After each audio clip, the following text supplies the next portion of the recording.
अच्छा बच्चों, जैसे कि कल आप लोगों को पता था कि हम लोगों ने बुद्धि के बारे में पढ़ा था कि बुद्धि क्या है। बुद्धि को हमने योग्यताओं के आधार पर बताया था कि बुद्धि एक सीखने की योग्यता है, कार्य करने की क्षमता है, योग्यता है, सीखने की योग्यता है, एडजस्टमेंट की योग्यता है। तो इस सब तरीके से हमने समझा था कि बुद्धि क्या है और बुद्धि की विशेषताएं की थी। इसके बाद हम लोगों ने किया था कि बुद्धि लब्धि, और बुद्धि लब्धि का हमने कल आपको एक सूत्र बताया था, IQ बराबर है MA/CA/100। मानसिक आयु बटा वास्तविक आयु गुना 100। मानसिक आयु क्या है पहले वो समझने की जरूरत है, फिर वास्तविक आयु और फिर गुना 100, ताकि हम इस सूत्र को निकाल सके। कई बार पेपर में 2 नंबर के क्वेश्चन में पूछ लिया जाता है। देखिए मानसिक आयु क्या है। मानसिक आयु किसी बच्चे की जो उसकी मानसिक आयु होती है, यानी कि एक बच्चा 5 साल का है, ठीक है, तो वो उसकी वास्तविक आयु हो गई जो बच्चा 5 साल का है, ठीक है जी, गुना 100। लेकिन उसकी मानसिक आयु क्या होगी, लेकिन उसके अंदर गुण इतने हैं कि वह 6 साल के बच्चे की उम्र के बराबर है, तो उसकी मानसिक आयु क्या हुई, 6 वर्ष हुई। तो उसका आईक्यू निकालने का हमने जो सूत्र निकालना है, किस तरह से सॉल्व करना है। उसकी वास्तविक आयु तो 5 वर्ष है, क्योंकि बच्चे की जो वास्तविक आयु वो 5 वर्ष है, लेकिन वो कार्य अपने इस ढंग से करता है, ऐसा लगता है कि उसकी मानसिक आयु 6 वर्ष है, यानी कि वो 6 वर्ष की आयु के बालक के बराबर एक्टिविटीज करता है, उसके बराबर की योग्यता रखता है, तो उसकी मानसिक आयु 6 वर्ष हुई। जब हम इसको काटने की कोशिश करेंगे तो 20×5 100 और 6×2 12 120, यानी उसका आईक्यू 120 आ जाता है। तो ये बुद्धि लब्धि निकालने का सूत्र होता है। इसके बाद यदि हम समझने की कोशिश करें, एक सूत्र आता है शैक्षिक लब्धि। जैसे हमने लिखा बुद्धि लब्धि, ऐसे वहां आईक्यू की जगह ईक्यू आपको मिलेगा, ईक्यू, आईक्यू की जगह ईक्यू मिलेगा। तो कई बार ये भी प्रश्न पूछ जाता है कि शैक्षिक लब्धि क्या है, तो वहां पे एमए की जगह, मेंटल एज की जगह एजुकेशनल एज आ जाएगी, एजुकेशनल एज, और अपॉन क्रोनोलॉजिकल एज, सेम वही चीज है, कुछ भी नहीं है, इसी फॉर्मूले से ऐसे ही निकलना है, कुछ नहीं करना। क्रोनोलॉजिकल एज यानी उसकी वास्तविक आयु क्या है, एजुकेशनल एज यानी कि जिस क्लास में, जिस कक्षा में वो पढ़ रहा है, उसकी एजुकेशनल एज क्या है, उसके हिसाब से हम उसकी एजुकेशनल एज लिख देंगे, और गुना 100 करके हम उसकी शैक्षिक लब्धि EQ निकाल लेंगे। बिल्कुल सेम वही चलना है, कोई अलग से अंतर नहीं है, ठीक है जी। इसके बाद हेडिंग डालेगा बुद्धि लब्धि की विशेषताएं। बुद्धि लब्धि है क्या वो थोड़ा समझने के लिए इसकी हम बुद्धि लब्धि की विशेषताएं लिखेंगे। लिख लीजिएगा बुद्धि लब्धि की विशेषताएं, और लिखिएगा पहला, बुद्धि लब्धि बच्चे की मानसिक वृद्धि की दर की ओर संकेत करती है। बुद्धि लब्धि बच्चे की मानसिक स्तर की वार्षिक प्रगति, मानसिक वृद्धि की दर की ओर संकेत करती है।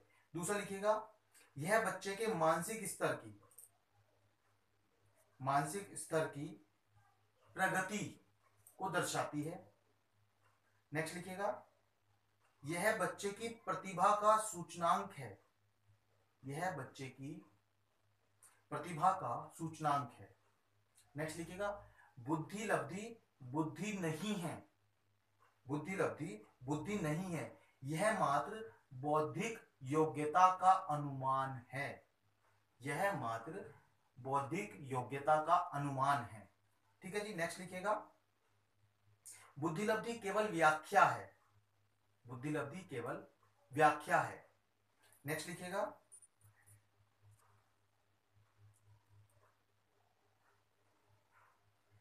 वास्तविक आयु भिन्न होने पर भी बच्चों की बुद्धि लब्धि एक जैसी हो सकती है, बच्चों की बुद्धि लब्धि एक जैसी हो सकती है, यानी बच्चे की अगर वास्तविक आयु अलग अलग है, एक ही जैसी है, तो भी बुद्धि लब्धि एक जैसी भी हो सकती है और अलग अलग भी हो सकती है। नेक्स्ट लिखिएगा, सामान्य परिस्थितियों में यदि बुद्धि लब्धि एक जैसी रहती है, सामान्य परिस्थितियों में यदि बुद्धि लब्धि एक जैसी रहती है, तो इसका अर्थ है बच्चे की प्रगति में कोई भी बाधा नहीं है, बच्चे की प्रगति में कोई भी बाधा नहीं है, इसका मतलब ये कह सकते हैं, ठीक है जी। इसके बाद हम लोग लिखेंगे आज बुद्धि के सिद्धांत, और आज हम लोग पहला सिद्धांत करेंगे बुद्धि का, यूनिफैक्टर थ्योरी, जिसे हम बोलते हैं एक तत्वीय सिद्धांत। बुद्धि का एक तत्वीय सिद्धांत क्या है, ठीक है। तो थोड़ा सा समझने की कोशिश करें कि बुद्धि का एक तत्वीय सिद्धांत क्या है। जब हम एक तत्वीय सिद्धांत की बात करते हैं तो बिल्कुल नाम से ही क्लियर है, एक तत्व। ये किसने दिया था, सबसे पहले समझने की जरूरत है कि ये किसने दिया था। बुद्धि का एक तत्वीय सिद्धांत बीने ने दिया था। किसने, बीने ने। अक्सर ये नाम पूछ लिया जाता है वेरी शॉर्ट क्वेश्चन में कि बुद्धि का एक तत्वीय सिद्धांत किसने दिया था, तो बीने ने दिया था। और इसे आगे जो प्रमोट करने वाले थे वो कौन कौन थे, टर्मन और स्टर्न। टर्मन और स्टर्न इन दोनों ने इसे आगे की ओर बढ़ाया था, जबकि सबसे पहले दिया किसने था, बीने ने दिया था इसे था। ठीक है जी। और इन्होंने क्या कहा था कि बुद्धि एक तत्वीय सिद्धांत है, कि बुद्धि की अगर हम खाना खाते हैं तो भी बुद्धि की यही क्रियाएं कार्य करती हैं, यदि हम चलते हैं तो भी बुद्धि की क्रियाएं कार्य करती हैं, यदि हम कुछ सोचते हैं तो भी यही क्रियाएं कार्य करती है। बुद्धि कोई अलग समूह नहीं है कि हम किसी और चीज से सोचते हैं, किसी और चीज से चलते हैं, किसी और चीज से बोलते हैं, हमारी मानसिक योग्यताएं अलग होती हैं, या हमारी न्यूमेरिकल एबिलिटीज अलग होती है, न्यूमेरिकल सॉल्व करने की एबिलिटी, या परसेप्चुअल एबिलिटीज अलग होती हैं, या हमारा डांस करने का उस अलग से बुद्धि कोई होती है, ऐसा नहीं है। इनका मानना था, बीने ने ये कहा था कि बुद्धि सिर्फ एक तत्व है, एक ही है, जिससे सभी क्रियाएं संचालित होती हैं। यानी कि जब हम एक तत्व की बात करते हैं तो बुद्धि को इन्होंने अलग अलग तत्व न बताकर बल्कि ये बताया कि बुद्धि सिर्फ और सिर्फ एक ही तत्व है जिससे हम कोई भी कार्य कर सकते हैं। अब हम एक तत्व की बात कर रहे हैं तो इसमें कौन कौन सी चीजें हम शामिल कर सकते हैं, जैसे मैंने भी आपको बताया कि अगर हम लोग कोई न्यूमेरिकल एबिलिटीज हमारे अंदर है, यानी कि गणितीय योग्यता है, हमारे अंदर कोई मानसिक योग्यता है, वो भी इसी के अंदर शामिल होती है, एक तत्व के अंदर शामिल होती है। परसेप्चुअल एबिलिटी, देखने की योग्यता, वो भी इसी में शामिल होती है। हमारी कोई किसी की गतिज दृष्टि को देख, गतिज अवस्था को देखकर उसके बारे में अंदाजा लगाना, वो भी उसी में आता है। हमारी कोई भविष्यवाणी करने की योग्यता है। यानी कुल मिलाकर हम ये कह सकते हैं कि एक व्यक्ति की जो भी कार्य करने की क्षमता, योग्यता, जो कुछ भी होती है, उसके लिए प्रत्येक चीज के लिए बुद्धि अलग से नहीं होती। बुद्धि एक तत्व है जो पूरी मानव की प्रक्रिया को संचालित करती है। हम लोग जब गाड़ी चलाते हैं, हम लोगों ने अक्सर देखा होगा, जब हम लोग गाड़ी चलाते हैं, बाइक चलाते हैं, हम साइकिल चलाते हैं, कोई भी वाहन अगर हम चलाते हैं, तो सामने से जब गाड़ी आती है तो क्या होता है, हमारे ब्रेन को सिग्नल जाता है कि सामने से गाड़ी आ रही है, हमारे ब्रेन को सिग्नल जाता है और तुरंत हम हैंडल को साइड में मोड़ देते हैं।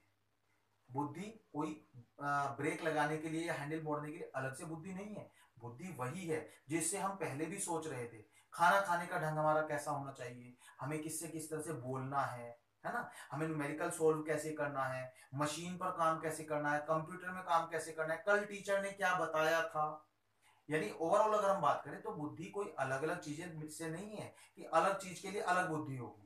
हालांकि ये चीजें भी आगे भी आएंगी, जब बुद्धि के और सिद्धांत पढ़ेंगे तो उसमें और क्लैरिफिकेशन आप लोगों को मिलेगा कि बुद्धि के और कितने तत्व हैं और किस तरह से बताया गया है। लेकिन जब यहां तक की बात करते हैं तो बुद्धि के बारे में इन्होंने कहा है कि बुद्धि अलग अलग तत्व नहीं है, बल्कि बुद्धि सिर्फ एक तत्व है और उसी से सारी प्रक्रियाएं, सारी क्रियाएं संचालित होती हैं। तो इसे बुद्धि का एक तत्वीय सिद्धांत कहा गया है। तो बच्चों, उम्मीद है कि आप लोगों को समझ में आ रहा होगा, आप लोग समझ रहे होंगे कि हम लोग क्या कर रहे हैं, है ना। कल हम लोग करेंगे बुद्धि का द्वितत्वीय सिद्धांत, कि बुद्धि का द्वितत्वीय सिद्धांत क्या है। आप लोग थोड़ा सा पढ़ लीजिएगा तो उम्मीद है कि आप लोगों को और अच्छे से समझ में आएगा कि बुद्धि का द्वितत्वीय सिद्धांत क्या है। द्वितत्वीय सिद्धांत की जब हम बात करते हैं, थोड़ा सा ओरल डिस्कशन कर लेते हैं, बाकी कल लिख लेंगे। द्वितत्वीय सिद्धांत में बुद्धि को जैसे इन्होंने एक तत्वीय सिद्धांत बताया, ऐसे उन्होंने बुद्धि को द्वितत्वीय सिद्धांत बताया कि बुद्धि एक तत्व नहीं है बल्कि बुद्धि दो तत्व है। और ये स्पीयरमैन ने 1904 में दिया था।